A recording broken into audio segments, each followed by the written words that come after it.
Alarms tore through the command deck of the war carrier Meridian Spire as red light washed over every console. Colonel Daniel Cross gripped the edge of his chair, while the ship shuddered under a jump it had not been ready to make. 3,000 vessels had scattered across the edge of Sol space in less than a minute, and none of them understood why. "Report," Cross said, his voice sharp enough to cut through the noise.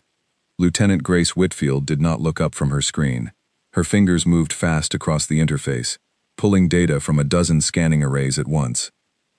"Sensors are clean, sir. No weapons fire. No enemy signatures. But every ship in the fleet just lost contact with Earth at the exact same second."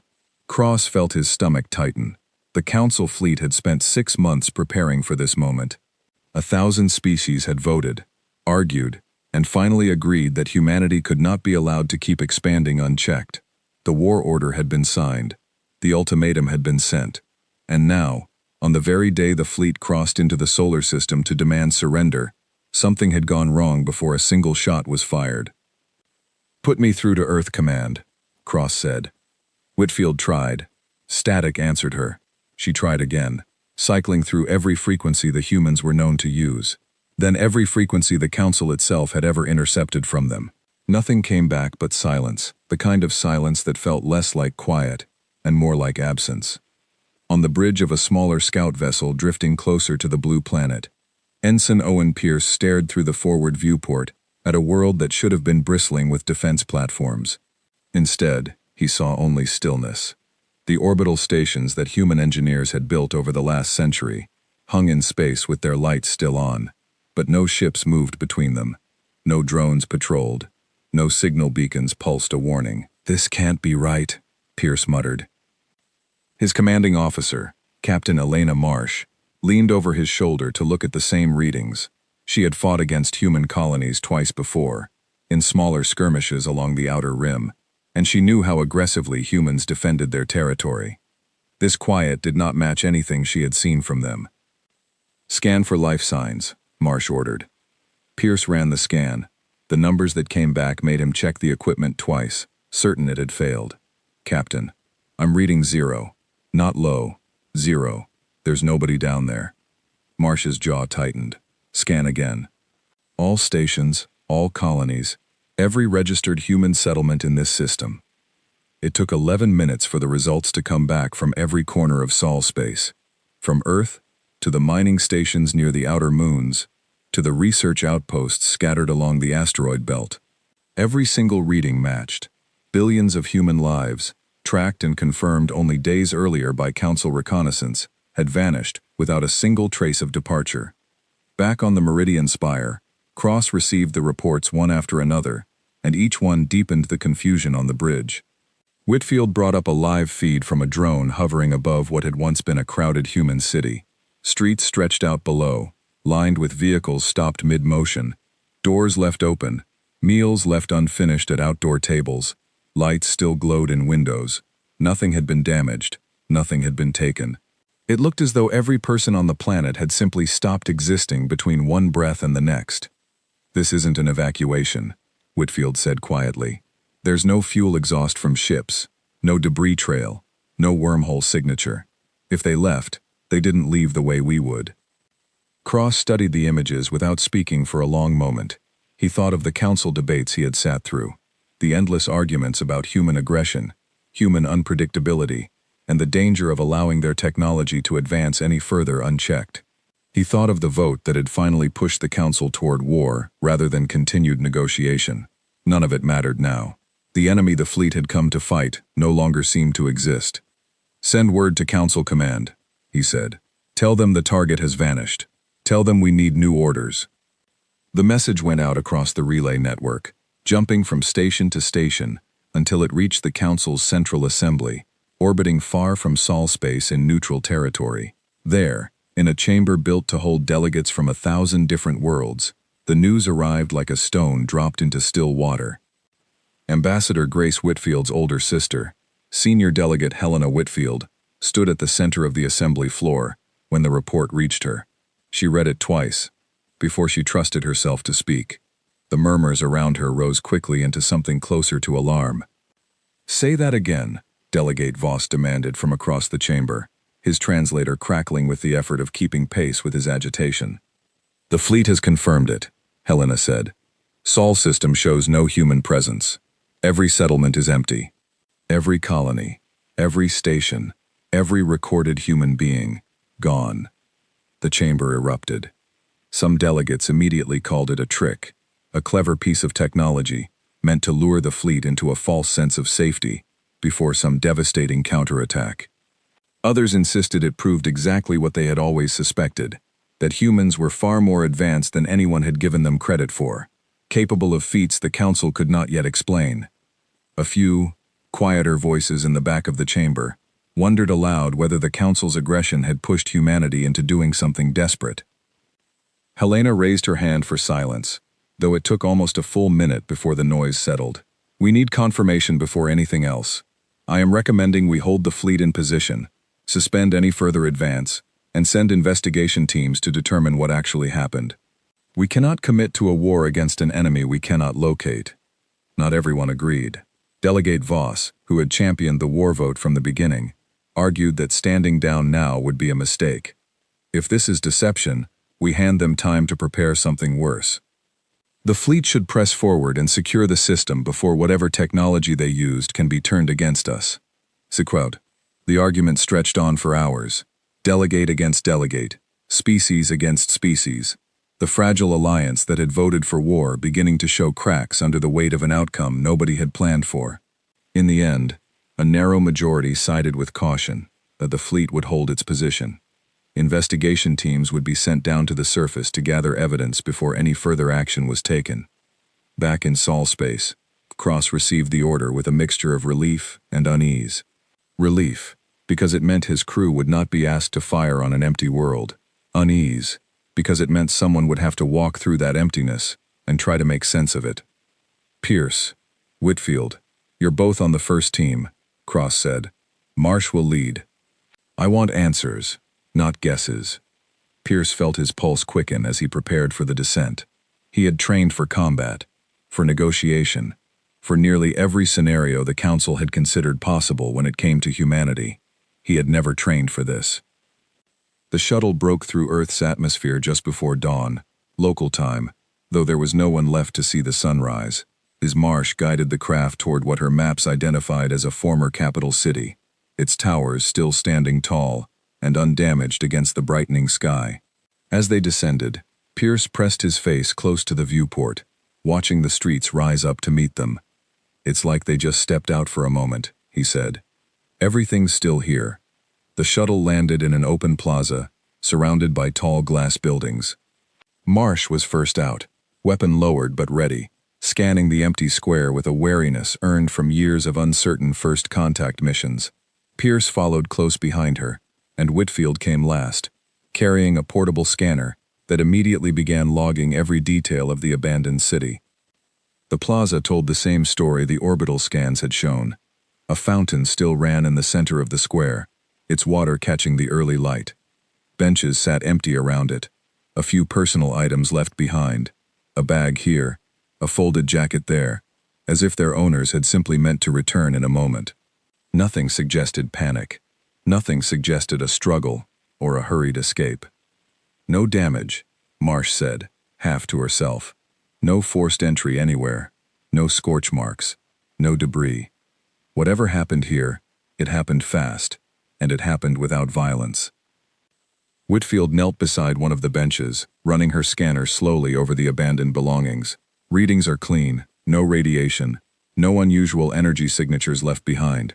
Whatever process removed these people, it left almost no trace. Pierce wandered a few steps further into the plaza, drawn toward a large screen mounted on the side of one of the buildings. It still displayed information, frozen mid-broadcast, showing what looked like a weather report interrupted mid-sentence. He stared at the frozen image for a long moment, unsettled by how ordinary it seemed, as if the world had simply paused rather than ended. "Captain," he called, "you need to see this." Marsh crossed to where he stood and studied the screen. The broadcast showed a human newsreader, mouth open mid-word, a caption running along the bottom of the screen that had frozen halfway through a sentence about unusual activity, reported near several research facilities around the globe. The words cut off before finishing, leaving only a fragment of what might have been the first public sign that something extraordinary was about to happen. Research facilities, Marsh repeated. Whitfield, can you pull a location on that? Whitfield worked quickly, cross-referencing the fragment of text with data the Council had gathered over years of monitoring human communications. It took several minutes, but she eventually narrowed the possibilities down to a short list of facilities scattered across the planet, each one linked to advanced scientific research that human authorities had kept carefully hidden from outside observation.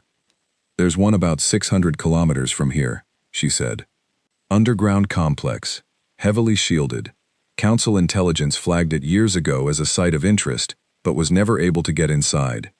Marsh looked back toward the shuttle, then at the empty city stretching out around them in every direction, silent, under a sky that no longer had anyone left to watch it. She thought of the fleet waiting in orbit, of the Council delegates arguing far away in their chamber, of the war that had been declared against an enemy who might have vanished before the first order was even given. We're not going to find answers standing in an empty square, she said. Get back to the shuttle. We're going to that facility. As they lifted off from the plaza, Pierce took one last look down at the frozen city below, its fountains still running, its lights still glowing, waiting for people who would never come back to see it. Whatever had happened to humanity, it had happened everywhere, all at once, and it had left behind a world perfectly preserved and completely empty, like a held breath that no one remained to release. Overhead, the war fleet still hung in orbit, ships built for a battle that no longer had an opponent, weapons aimed at a planet that could no longer defend itself or attack anyone else. And far below, in the silence of an abandoned world, the first real clue to humanity's disappearance was waiting underground, sealed behind doors that no Council scientist had ever managed to open. The shuttle's engines roared against the quiet sky, carrying Marsh, Pierce, and Whitfield toward whatever answers the research facility might hold. None of them spoke during the flight. Each of them understood, without needing to say it aloud, that whatever they found next would decide far more than the fate of a single investigation. It would decide whether the fleet above them was still fighting a war or standing guard over a mystery too strange for any of them to fully understand. The shuttle dropped low over a stretch of dry hills, following the coordinates Whitfield had pulled from the broadcast fragment. Beneath them, the land looked untouched, rolling fields and quiet roads with no sign of the strange event that had swept every person from the planet. Marsh kept her eyes on the horizon, watching for anything that might explain what they were about to walk into. There, Pierce said, pointing toward a low concrete structure half hidden behind a ridge. From above, it looked almost like an ordinary building, a simple entrance surrounded by fencing, and a small parking area filled with abandoned vehicles. Only the sheer thickness of the walls, visible even from a distance, hinted at what lay beneath the surface. Marsh brought the shuttle down carefully, landing a short distance from the entrance. The moment the engines cut out, the silence of the empty world pressed in around them again, broken only by the wind moving through dry grass. She stepped out first, weapon ready, scanning the fence line for any sign of movement. There was none. Whitfield, can you get that door open? Marsh asked. Whitfield approached the entrance, running her scanner over the heavy metal doors sealed into the hillside. A control panel sat beside the entrance, dark and unresponsive at first glance. She pressed her scanner against it, coaxing a faint hum of power back into the system. There's still a backup generator running somewhere inside, she said. Enough to keep the security systems alive, at least partially. Give me a few minutes. Pierce kept watch while Whitfield worked, glancing back toward the empty road behind them. Something about the stillness unsettled him more than any battle he had faced before. In a fight, there was always noise, movement, an enemy to focus on. Here there was nothing, only the sense that something vast and unexplainable had already happened, and left no one behind to explain it. After several tense minutes, the door groaned and slid open just enough for them to slip through one at a time. Beyond it, a narrow corridor stretched down into darkness, lit only by dim emergency lighting along the floor. Stay close, Marsh said, leading the way inside. The corridor descended in a long spiral, the air growing cooler and staler with every step. Faded warning signs lined the walls, most of them written in languages the Council's translators struggled to parse quickly, though the meaning behind the symbols was clear enough. This had been a place humans wanted kept secret, hidden from the rest of the world as carefully as it had been hidden from the Council's own surveillance. They reached a heavy door at the bottom of the corridor, its surface marked with a name none of them recognized: Project Departure. Whitfield ran her scanner over the lock, and after a moment, the door slid open with a soft hiss, revealing a wide chamber filled with rows of dark monitors and silent machines. Marsh stepped inside first, sweeping the room with her weapon before lowering it slowly. The chamber was empty, just like everything else on the planet. But unlike the streets above, this room felt different.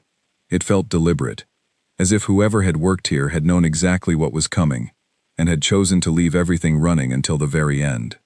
"Power up the main systems," Marsh said. "Let's see what they were doing down here." Whitfield moved to the central console and began working through the interface, translating human commands into something she could understand well enough to operate. One by one, the monitors flickered to life, filling the chamber with pale light. Lines of data scrolled across the screens, most of it too technical to make immediate sense of, but certain phrases stood out clearly enough to catch Pierce's attention as he read over Whitfield's shoulder. "Translation matrix," he read aloud. "Phase shift stabilization. Population synchronization." "Population synchronization," Marsh repeated. "That doesn't sound like a weapon." Whitfield pulled up a set of logs stored on the system, files that had clearly been updated within the last few days before the disappearance. She began scanning through them as quickly as she could, searching for anything that might explain what the humans had actually been building in this hidden facility. The first log played as a recorded voice, calm but urgent, speaking in a language the Council's systems translated almost instantly. It belonged to a woman who identified herself only as Dr. Lucy Bennett, lead researcher on the project. Her voice filled the chamber, steady despite the tension clearly present beneath it. "Day 412, the recording began. "Council fleet movements confirm what we feared. They are preparing for open conflict, and our diplomatic channels have failed to change their position. The Council believes negotiation is no longer possible. We believe the same, though for different reasons. We are not ready to fight a war we cannot win. We are, however, ready to leave." Pierce exchanged a glance with Marsh, both of them listening intently as the recording continued. "The departure process is stable in 78% of trials," Bennett's voice went on. "Full population synchronization remains the greatest risk, but simulations suggest a narrow window during which planetary alignment will allow us to shift the entire population at once, rather than risk staggered departures that could leave stragglers behind, unprotected, exposed to whatever the Council chooses to do once they realize what is happening." Marsh stepped closer to the console, her expression unreadable in the dim light. "She's talking about moving billions of people, somewhere all at once." Whitfield scrolled further through the logs, pulling up a second recording, this one shorter and more fragmented, as if recorded in haste. Bennett's voice returned, sharper now, edged with something close to fear. "The Council fleet has entered the outer system," the recording said. "We have less time than projected. All remaining preparation teams are ordered to complete final synchronization procedures immediately. This is not a drill, repeat. This is not a drill. All personnel report to designated departure points within the hour." The recording ended abruptly, cutting off mid-sentence, much like the broadcast they had seen frozen on the screen back in the city. Whitfield tried to pull up anything that came after, but the logs simply stopped there, the last entry in an unfinished record of a plan that had apparently succeeded beyond anything the Council could have imagined. "If this facility was running the process," Pierce said slowly, "then whatever happened, it happened here first, or at least it was coordinated from here." Marsh moved deeper into the chamber, drawn toward a raised platform at its center, surrounded by an intricate ring of machinery unlike anything the Council had encountered before. Thick cables ran from the ring down into the floor, disappearing into systems far below the chamber they stood in.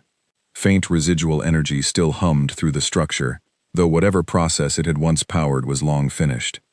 "Whitfield, can you tell what this did?" Marsh asked.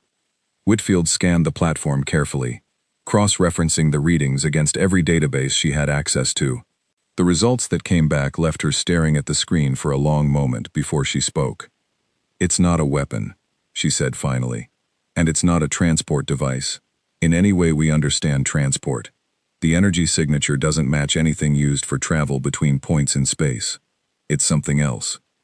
Something that doesn't move people from one place to another so much as it removes them from this particular layer of reality altogether."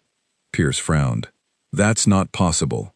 "Neither was an entire species disappearing without a trace," Whitfield said. "But here we are." Marsh crouched beside the platform's base, studying a small panel embedded in its surface, still faintly glowing with residual power. She reached out carefully and touched it, and to her surprise, a final message flickered onto a nearby screen, short and simple compared to everything else they had found. "We are not leaving. We are stepping back." The words hung in the chamber, translated instantly by Whitfield's equipment, but no clearer for it. Pierce read them twice, trying to make sense of what they might mean. "Stepping back to where?" he asked. "Back from what?" No one answered, because no one had an answer to give. Marsh straightened slowly, looking around the chamber at the silent machines, the empty consoles, the last recorded voice of a scientist who had understood, better than anyone in the council fleet above, exactly what danger her species faced, and exactly how to escape it. "We need to get this data back to command," Marsh said. "All of it. Every log, every reading, every scrap of information in this facility. The council needs to see this before anyone decides to do anything else." Whitfield began the slow process of copying every file the system contained, working carefully to make sure nothing was lost or corrupted in the transfer. Pierce kept watch near the door, though he doubted there was anything left on the planet capable of threatening them. The greater danger, he suspected, was not here in this quiet underground chamber, but far above them, where a fleet built for war still waited for orders, and where a council divided against itself was trying to decide what to do about an enemy that had vanished before the first shot could be fired. As the last of the data finished transferring, Marsh took one final look around the chamber, at the ring of dark machinery that had somehow moved billions of people beyond the reach of any weapon the council possessed. Whatever humanity had done, they had done it not out of aggression, but out of a desperate, calculated choice to disappear rather than fight a war they believed they could not win. "Let's go," she said quietly. "We've seen enough here for now." The team retraced their steps back through the narrow corridor, up the long spiral stairs, and out into the open air, where the empty world waited for them exactly as they had left it, silent and still, beneath a sky that no longer belonged to anyone. The data from the underground facility reached the council assembly within hours, relayed through a chain of listening stations spread across a dozen star systems. By the time it arrived, Delegate Helena Whitfield had already gathered the assembly's ruling committee in a private chamber, away from the noise of the main floor, to review it before the wider council could turn it into another shouting match.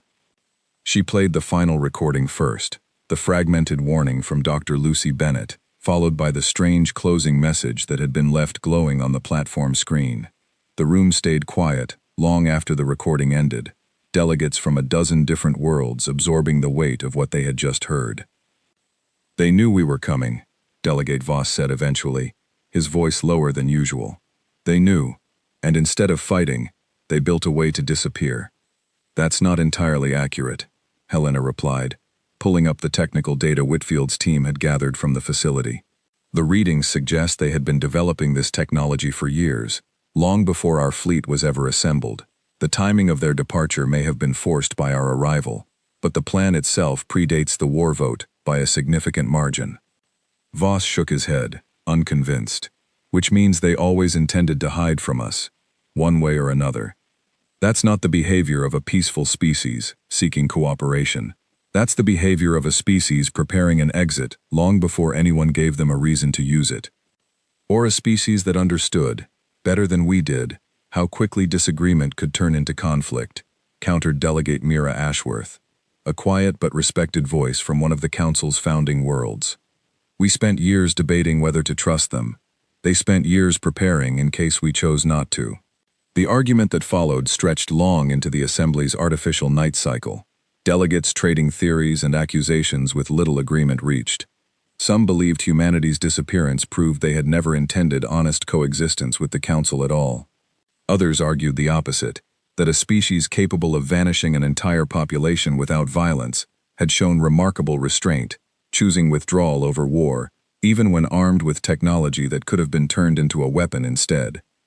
Helena finally called the meeting to order, raising her voice enough to cut through the noise. Arguing about their intentions will not bring them back, and it will not tell us where they've gone. What matters now is deciding what the Council does next. Do we continue searching for them? Do we consider the matter closed? Or do we treat this as evidence of a threat we no longer understand and prepare accordingly? The vote that followed split the committee almost evenly, a result that unsettled everyone in the room. In the end, a narrow majority agreed to authorize a continued investigation, giving Marsh's team and others like them the resources to keep searching for answers, while formally suspending, though not officially canceling, the original declaration of war. Not every delegate accepted the outcome quietly. Voss left the chamber convinced that the Council was making a dangerous mistake, one that could leave them vulnerable if humanity's disappearance turned out to be nothing more than a tactical retreat, a way of gathering strength before returning, with a force the Council would never see coming until it was too late. Back on Earth, Marsh's team had been joined by 2 additional investigators, sent down to help process the growing volume of data recovered from Project Departure. Ethan Marlowe, a soft-spoken engineer with a talent for reading unfamiliar technology, and Sophie Grant, a linguist tasked with translating the more obscure human records the team continued to uncover, arrived within a day of the first facility's discovery. "There are others," Marlowe said, spreading a set of coordinates across the shuttle's central display during their first briefing together. "At least 6 more facilities, matching the same technical signature as the one you found, scattered across different continents. All of them built underground, all of them heavily shielded, all of them likely running the same synchronization process before the disappearance." Marsh studied the map carefully, coordinated across the entire planet. That's not a small project. That took years of planning, resources, and secrecy, on a scale most of their own governments probably never fully understood. "Which raises a question," Sophie Grant added. "How many people even knew this was happening? If this was kept secret from most of humanity's own leadership, then the disappearance wasn't just hidden from us. It may have been hidden from almost everyone, right up until the very end." Pierce, who had said little since the first facility, finally spoke up. "So who decided when to trigger it? Someone had to make that final call. And if Bennett's recording is accurate, they only had an hour once the fleet entered the outer system." Whitfield pulled up the timeline data they had gathered, cross-referencing it against the fleet's own arrival records. The numbers lined up almost perfectly. The moment the Council fleet crossed into the edge of Sol space, Project Departure had moved into its final phase, exactly as Bennett's recording described. "They were watching us the entire time," Marsh said quietly, waiting to see if we would actually go through with it. The team spent the following days moving between facilities, each one revealing another piece of the larger picture. Some sites had clearly been backup locations, ready to activate the process independently if the primary facility failed.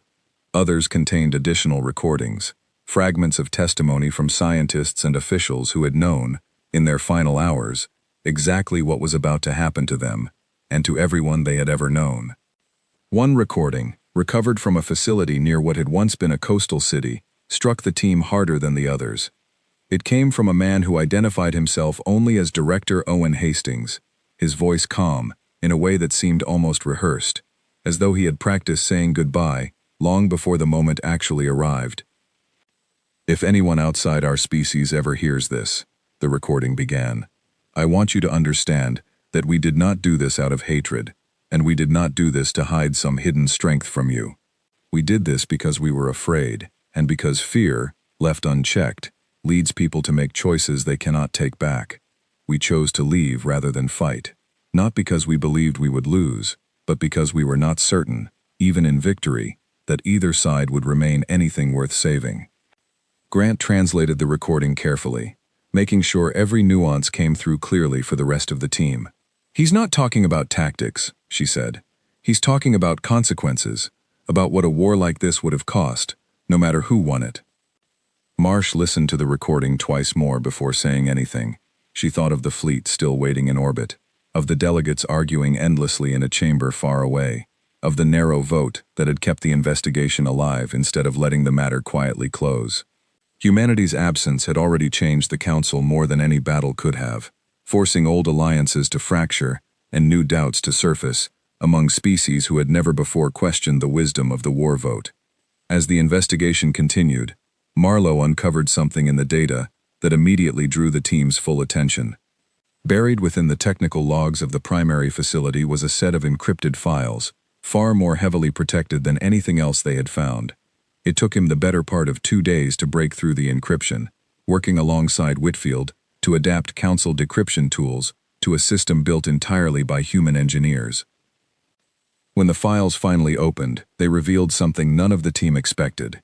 A second set of coordinates, entirely separate from Earth, buried deep within star charts humanity had never officially shared with the Council.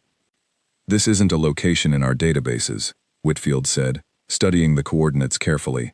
"It doesn't match any charted system, any known station, anything the Council has ever recorded." "Could it be where they went?" Pierce asked. Marlowe shook his head slowly. "The coordinates don't point to a physical location at all, at least not one that matches conventional space. Based on the surrounding data, I think this might be linked to whatever process moved them in the first place. A kind of anchor point, maybe, tied to the technology itself rather than a destination you could fly a ship toward." Marsh stared at the coordinates for a long moment, the weight of what they might represent settling over her slowly. "Send this to command immediately. If there's any chance this leads somewhere, the Council needs to know before anyone makes another decision about what happens next." The message went out within the hour, carried along the same relay network that had first delivered news of humanity's disappearance to the Council Assembly. This time, the reaction it caused was different from anything that had come before. Where the initial discovery had sparked confusion and division, this new information sparked something closer to alarm, spreading quickly through the Assembly's private channels before the wider Council floor even had a chance to hear it officially. Delegate Voss, still convinced the Council had made a grave error in standing down the fleet, seized on the discovery immediately, using it to argue that humanity's disappearance was far more calculated than anyone had been willing to admit. "They didn't just run," he told a gathering of sympathetic delegates in a private meeting, far from Helena's oversight. "They built a door, and doors can be opened again, from either side." His words spread quickly among delegates already uneasy about the Council's decision to suspend, rather than cancel, the war order. Within days, a faction had formed, quiet at first but growing steadily, arguing that the fleet should be repositioned, not to attack an empty world, but to secure it, to hold the facilities and their strange technology before anyone else, human or otherwise, could make use of them again.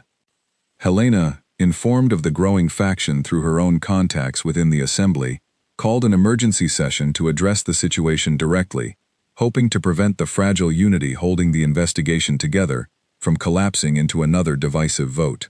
She stood before the full Council, the newly discovered coordinates displayed behind her, and made her case as clearly as she could.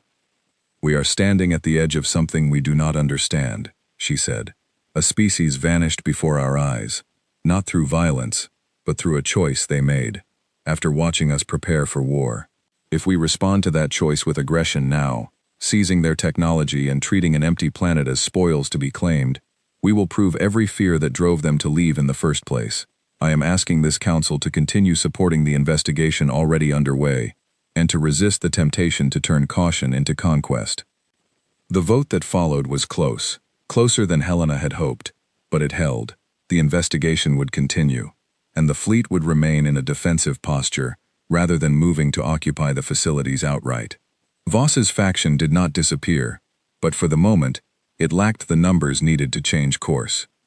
Back on Earth, Marsh's team received word of the vote's outcome with quiet relief, though none of them mistook it for a final resolution.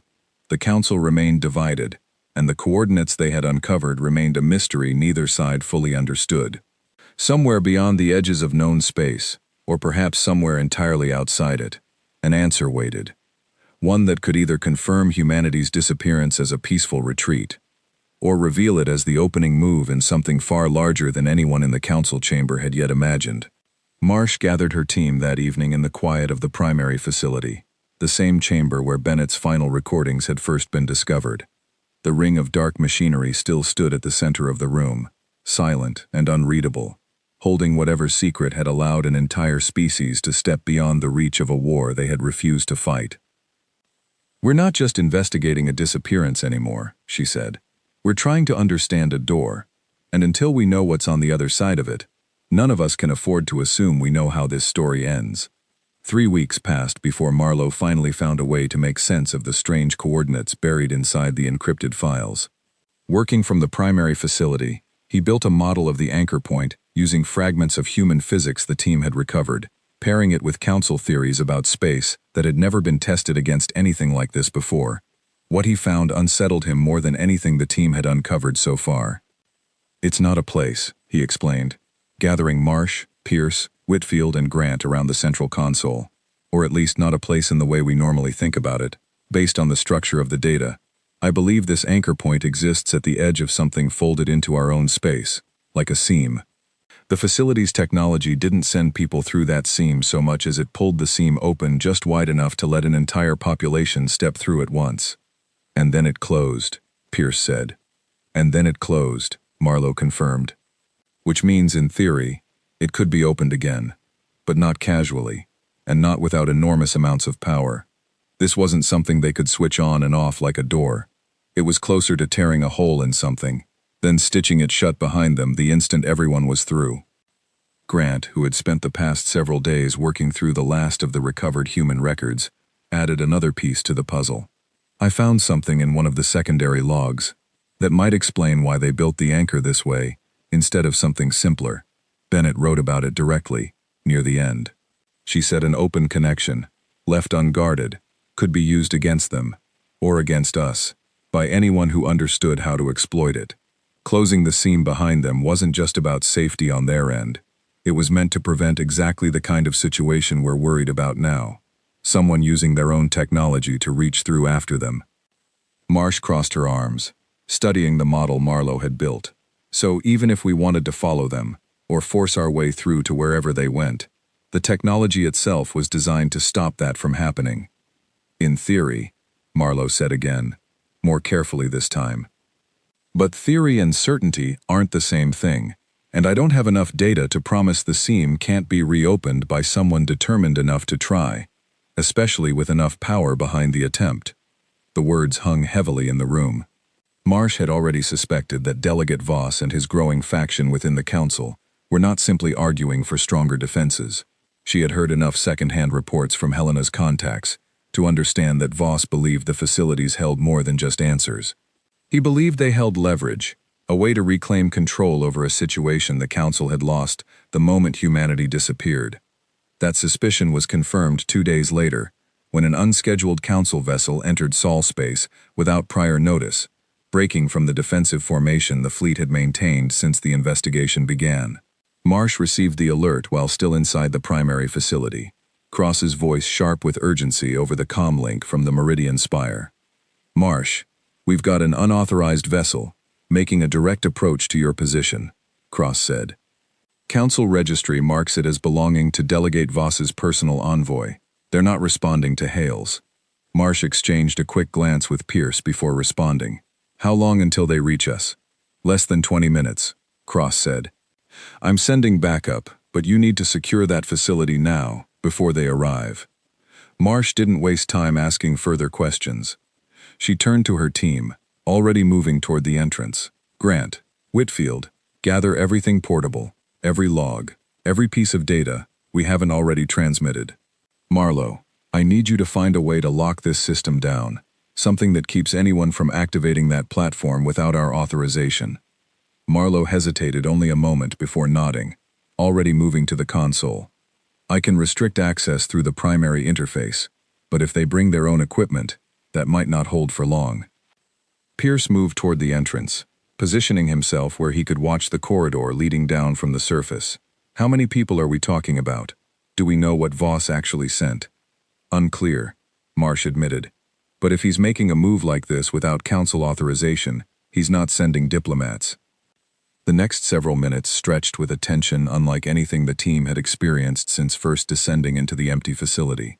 Whitfield and Grant worked quickly, transferring the last of the critical data onto secure storage units they could carry with them if necessary. Marlowe layered restriction after restriction onto the platform's systems, doing everything he could to make certain that whoever arrived would find the technology far harder to use than it had been for the scientists who built it. The sound of the outer door opening reached them just as Marlowe finished his work. Footsteps echoed down the long corridor, more than Marsh had hoped for, moving with the kind of purposeful speed that suggested training rather than curiosity. Marsh positioned herself near the chamber entrance, weapon lowered but ready, determined to avoid conflict if there was any possible way to do so.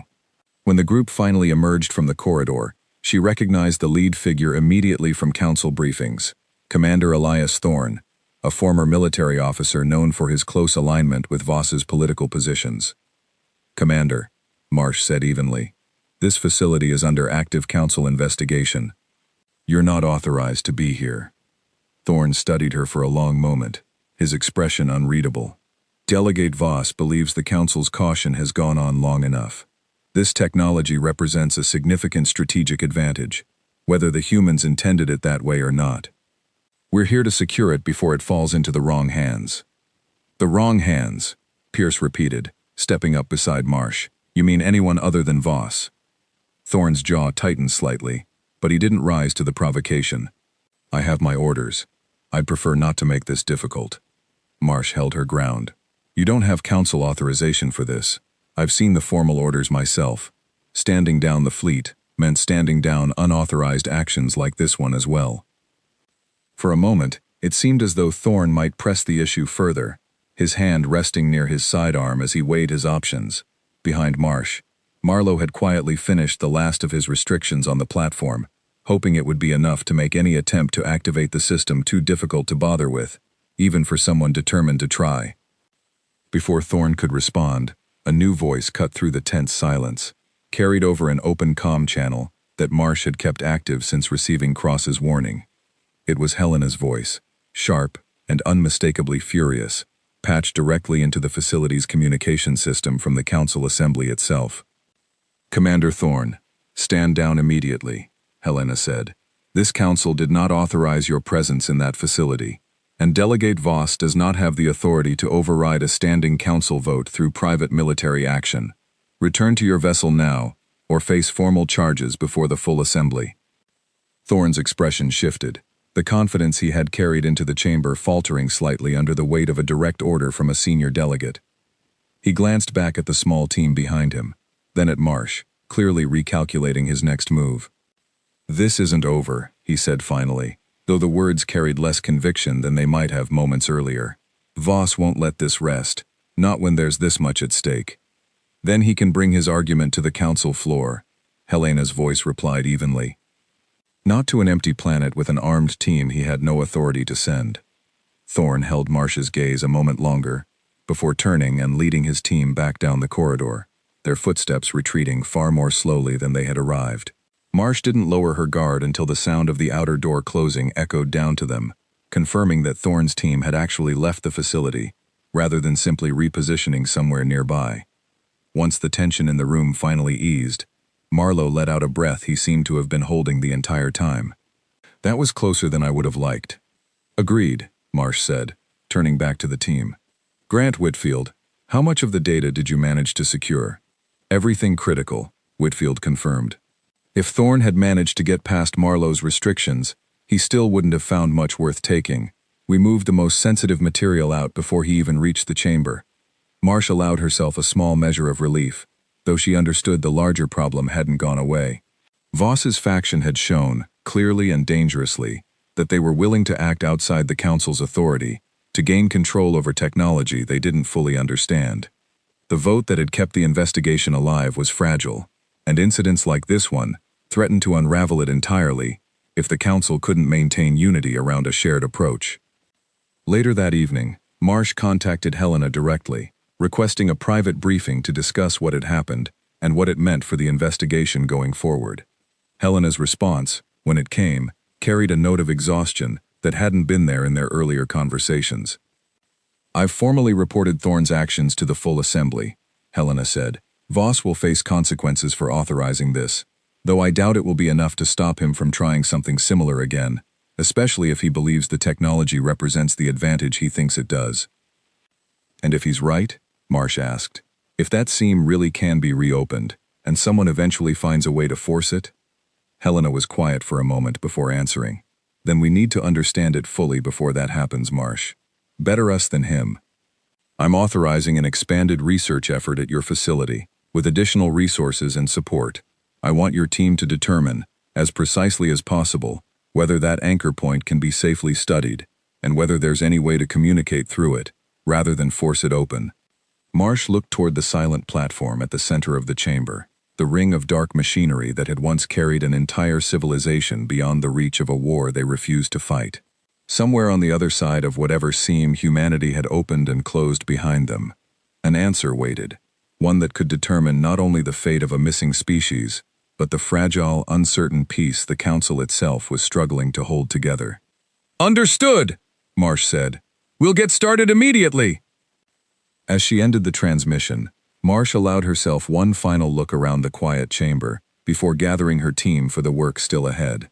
The danger from within the Council had been held off for now, but she understood clearly that it would return, in one form or another, until the mystery at the heart of the facility was finally solved, one way or the other. The weeks that followed, Thorne's failed attempt to seize the facility brought a new kind of pressure to Marsh's team, one measured not in immediate danger, but in the slow, careful work of trying to understand something no Council scientist had ever encountered before. Marlowe spent most of his waking hours studying the anchor point structure, building increasingly detailed models of the strange seam Bennett's team had opened and closed behind an entire species. Grant continued combing through the last of the recovered human records, searching for any clue that might explain how, or whether, communication through the seam was even possible. Whitfield split her time between managing the flow of data back to Council Command and keeping a careful watch for any further sign of interference from Voss's supporters. Progress came slowly, and more than once Marsh found herself doubting whether the team would ever find a way forward. The technology Bennett's people had built was unlike anything the Council had developed, rooted in principles that seemed, at times, to defy the physics both sides claimed to understand. But Marlowe was patient, methodical, and unwilling to give up, even when the data resisted every model he tried to build around it. The breakthrough came on an otherwise ordinary morning, nearly a month after Thorne's retreat, when Marlowe burst into the main chamber, with an energy the team hadn't seen from him since the investigation began. "I think I found something," he said, already pulling up a new set of readings on the central console. "It's faint, almost buried under residual noise, but there's a consistent pattern coming from the anchor point. It's not random. It's structured, almost like a signal." Marsh moved quickly to join him, followed closely by Pierce, Whitfield, and Grant. On the screen, a series of pulses repeated in a steady, deliberate rhythm, far too consistent to be coincidence. "A signal from where?" Pierce asked. "From them?" "I can't say for certain yet," Marlowe admitted. "But the pattern matches something Bennett referenced in one of her earlier logs, something she called a resonance marker. She mentioned building it into the anchor point as a way of confirming, eventually, that the seam remained stable on both sides." Grant leaned closer to the screen, studying the rhythm of the pulses carefully. "If this is a resonance marker, and it's still active after everything that's happened, that would mean the seam hasn't collapsed. It would mean whatever's on the other side is still connected to this anchor point, even now." Marsh felt a cautious flicker of hope beneath her usual composure. "Can we use it? Can we send something back through, without trying to force the seam open the way Thorne wanted to?" Marlowe considered the question carefully before answering. Bennett's notes suggest the marker was designed for exactly that purpose, a way to send confirmation signals without needing to fully reopen the seam itself. "If I can adapt the platform correctly, we might be able to send a message through, something simple, without risking the kind of forced entry Voss's people were hoping for." It took another 3 days of careful work before Marlowe felt confident enough to attempt it. The entire team gathered in the chamber as he made the final adjustments to the platform, aware that whatever happened next could either open a genuine line of communication with a species that had vanished from the galaxy, or reveal that the resonance marker was nothing more than a lingering echo, with no one left to hear it. Marsh recorded the message herself, choosing her words carefully, aware that whatever she said might become the first real contact between humanity and the Council since the disappearance. This is Captain Elena Marsh, representing an independent investigation authorized by the Galactic Council, she said, her voice steady, despite the weight of the moment. We are not here to threaten you, or to force our way into wherever you've gone. We found your facilities, your records, and your final messages, and we understand, as best we can, why you chose to leave, rather than fight a war neither side wanted. We are asking, if you are able to respond, for confirmation that you remain safe, and for any guidance you're willing to offer about what happens next, for both our peoples. Marlowe initiated the transmission sequence, sending the recorded message through the platform's restored systems, careful to keep the process contained within the boundaries Bennett's own design had established. The chamber fell silent as the pulses on the screen shifted, the steady resonance pattern briefly disrupted by the outgoing signal before settling back into its familiar rhythm. Then they waited. Hours passed with no visible change, the team taking turns monitoring the console while trying to occupy themselves with other work, none of them willing to stray far from the chamber in case a response arrived. Pierce paced the length of the room more than once, unable to fully settle despite the quiet tedium of the wait. Gant reviewed her translation notes again and again, searching for anything she might have missed that could help interpret a response if one finally came. Whitfield kept a steady watch on the Council's broader communication channels, aware that news of the attempted contact would eventually reach Voss and his supporters, whether the team wanted it to or not. It was Pierce who noticed the change first, nearly 6 hours after the message had been sent. The steady resonance pattern on the main screen shifted abruptly, the rhythm breaking apart and reforming into something new, more complex than the simple pulse they had grown used to monitoring. "Marlowe," Pierce called, his voice tight with sudden alertness. "Something's happening." The team gathered quickly around the console as Marlowe worked to stabilize the incoming signal, his hands moving fast across the interface as he tried to isolate what appeared to be an actual structured transmission, distinct from the ambient resonance they had detected before. It took several tense minutes before the system finally resolved the signal into something recognizable, a recorded voice, faint and distorted, but unmistakably human. Grant worked quickly to clean up the translation, her focus absolute as the message played through the chamber's speakers, broken in places by static but clear enough to understand. "This is Dr. Lucy Bennett," the voice said, the same steady tone Marsh remembered from the earlier recordings, though now carrying an unmistakable note of relief. "If you're receiving this, then the resonance marker held, and somehow, someone found a way to reach us without forcing the seam itself. I won't pretend that doesn't surprise me." The recording paused briefly, static crackling through the gap before Bennett's voice continued. "We are safe. All of us. The process worked exactly as intended, and we have built a new home in a place we do not believe your council currently has the means to reach, at least not without risking damage to both sides of the seam that none of us would want. We did not leave because we believed you were monsters, or because we wanted to abandon a fight we thought we could not win. We left because we understood, better than either side seemed willing to admit, that a war between us would have cost more than either of us could have afforded to lose, no matter who claimed victory in the end." Marsh listened closely, aware of the weight settling over the rest of the team, as Bennett's words continued. "We are willing to maintain this connection, carefully, and on our own terms, if your council is willing to do the same," Bennett said.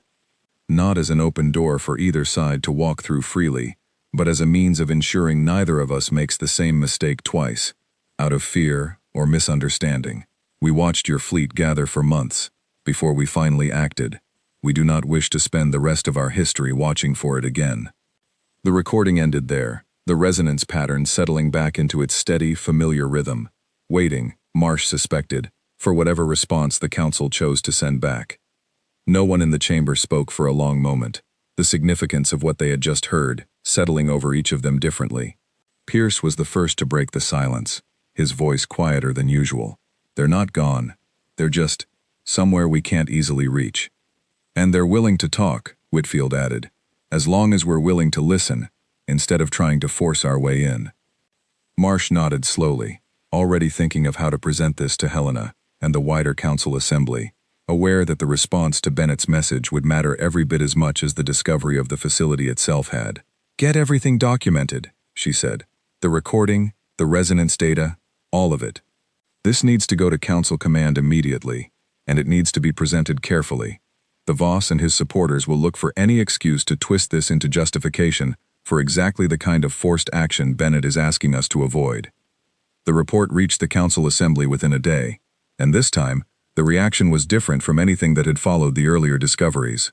Where confusion and division had defined the Assembly's response to humanity's initial disappearance, Bennett's message brought something closer to cautious, uneasy relief, tempered by the knowledge that trust between the two sides remained fragile at best. Helena presented the recording to the full council personally, standing before the assembled delegates as Bennett's voice played once more through the chamber's speakers. When it finished, she allowed a long pause before speaking, giving the weight of the message time to settle over the room. "This council came within a vote of committing to a war we would have fought against an empty world," she said finally. "Instead, we have been offered something far more valuable than victory would have been, a chance to build trust with a species that chose withdrawal over conflict, even when they believed they might have won.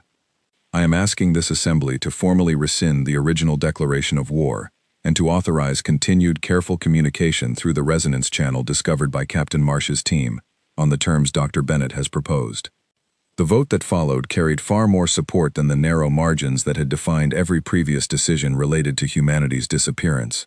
Even several delegates who had once sided with Voss's more aggressive position found themselves unwilling to argue against the possibility of genuine peaceful contact, especially after hearing Bennett's message directly.